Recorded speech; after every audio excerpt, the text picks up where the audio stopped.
দেশের আর্থিক খাতের সবচেয়ে বড় প্রতিষ্ঠান ইসলামী ব্যাংক বাংলাদেশ পিএলসি থেকে কথিত ঋণের নামে হাজার হাজার কোটি টাকা বের করে নেয়ার সাথে ব্যাংকটির ম্যানেজিং ডিরেক্টর মনিরুল মাওলা প্রত্যক্ষ ও পরোক্ষভাবে জড়িত থাকার পরও তাকে পদ থেকে না সরানোর পেছনে রাজনৈতিক হস্তক্ষেপ কাজ করছে বলে অভিযোগ করেছেন স্টার্ক ব্যাংকার্স ফোরাম বাংলাদেশের নেতৃবৃন্দ।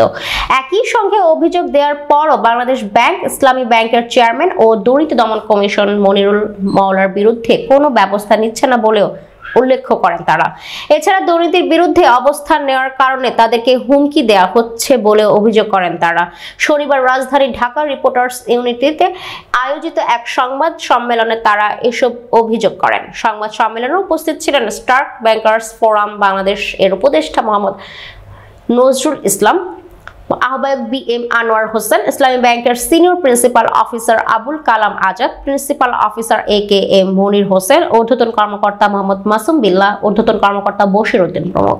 এক প্রশ্নের জবাবে বিএম আনোয়ার হোসেন বলেন, আমরা দুর্নীতিবাজ এস আলম ও মনিরুল মাওলার বিরুদ্ধে আন্দোলন করায় ব্যাংকের ভেতর ও বাইরে থেকে আমাদেরকে হুমকি দেওয়া হচ্ছে।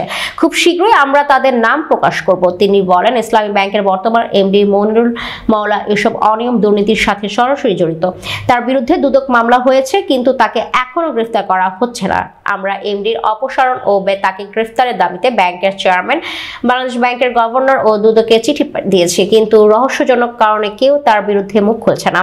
আরেক প্রশ্নের জবাবে আবুল কালাম আজাদ বলেন, আমরা মনে করি এর পেছনে রাজনৈতিক হস্তক্ষেপ রয়েছে। গত বছরের 11 আগস্ট ইসলামী ব্যাংকের সামনে একটি রাজনৈতিক দলের নেতার নেতৃত্বে গুলি করা হয়েছিল। অনেক চেষ্টার পর থানায় মামলা নিলেও পুলিশ তাদেরকে গ্রেফতার করছে না। এতে বোঝা যায় এটার পেছনে রাজনৈতিক হস্তক্ষেপ রয়েছে। আমরা বিভিন্নভাবে জানতে পেরেছি এস আলম কয়েক হাজার কোটি টাকা খরচ করেছে তাদের পেছনে। স্টার্ক ব্যাংকার্স ফোরামের আহ্বায়ক বিএম আনোয়ার হোসেন বলেন, বিদেশে পাচারকৃত বাংলাদেশের মেহনতি মানুষের কষ্টার্জিত আমানত ইসলামী ব্যাংকের 1,05,000 কোটি টাকা সহ 28 লাখ কোটি টাকা দেশে ফেরত আনতে হবে।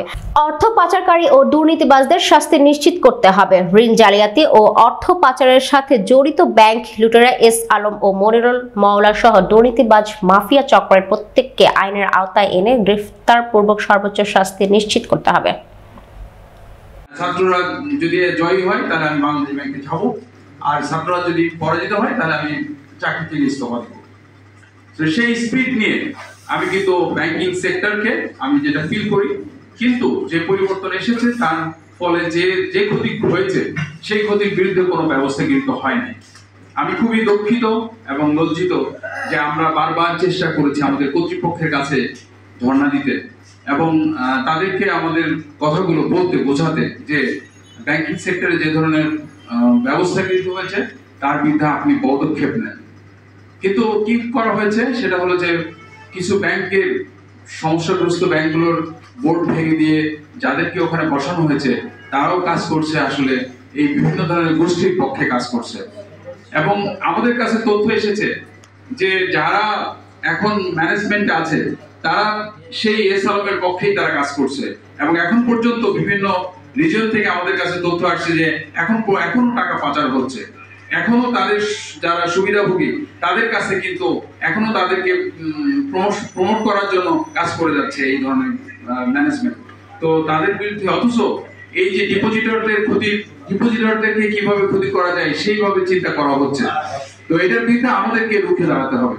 আপনারা সাংবাদিক ভাইরা, আপনারা জাতির বিবেক এবং ডেফিনেটলি আমরা অনেকভাবে চেষ্টা করেছি। আমরা কেন এখানে এসেছি শুধুমাত্র এই কথা বলতে যে হ্যাঁ আমাদের ম্যানেজমেন্টের মধ্যে আমাদের সর্বত্র আমাদের যে জাগরণ দরকার, যে 5ই আগস্ট ছাত্র জনতার বিপ্লবের মাধ্যমে যে সরকার এসেছে তাদের যে স্পিডটা আছে সেই স্পিডটা বুঝে আমাদের যেভাবে কাজ করা দরকার সেই কাজগুলো আমরা করতে পারছি না।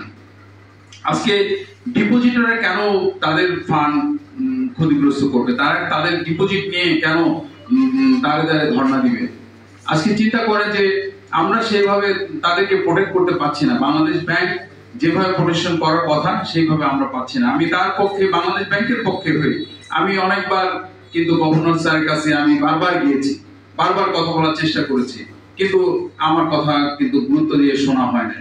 কিন্তু আমি আজকে সত্যিকার ভাবে আমি এসেছি আমার দুটি কথা বলার জন্য, যে যারা আমাদের স্টার বাংলাদেশ যারা তৈরি করেছে, যারা কাজ করছে তাদেরকে আমি সাপোর্ট করেছি যে হ্যাঁ আপনারা কাজ করেন। এটা কয়েকটা পয়েন্টে, সেটা হলো যে টাকা পাচার হয়েছে সেই টাকা ফেরত নিয়ে আসার জন্য প্রয়োজনীয় পদক্ষেপ গ্রহণ করতে হবে। এটা হচ্ছে আমাদের দাবির মধ্যে অন্যতম। এবং দ্বিতীয় হচ্ছে যারা এই ক্ষতিগ্রস্তের কাজে জড়িত ছিল তাদের বিরুদ্ধে ব্যবস্থা নিতে হবে। কিন্তু আমাদের ম্যানেজমেন্টের পক্ষ থেকে বলা হয়েছে যে তাদের বিরুদ্ধে যা হয়েছে ইতিপূর্বে তাদের বিরুদ্ধে কোনো ব্যবস্থা নেওয়া যাবে না। কিন্তু কেন? যারা আপনি যদি যাদেরকে সুবিধা দিতে থাকেন, যারা যদি সুবিধা গ্রহণ করতেই থাকে, তারা তাদের বিরুদ্ধে যদি ব্যবস্থা না নেন তাহলে কি হবে? এই ব্যাংকিং খাত কি সঠিক পথে যাবে? তাদের যে এই যে ব্যাংকিং খাত যেভাবে ধ্বংস হচ্ছে, তার মানে কি পুরো অর্থনীতি যদি, কারণ অর্থ হচ্ছে অর্থ ব্যবস্থা এমন একটা গুরুত্বপূর্ণ বিষয় যেখানে হচ্ছে অর্থ ব্যবস্থা ধ্বংস হলে পুরো অর্থনীতি কিন্তু ধ্বংসপ্রাপ্ত হয়। এই যে আজকে ইনফ্লেশনের কথা বলছেন, ইনফ্লেশন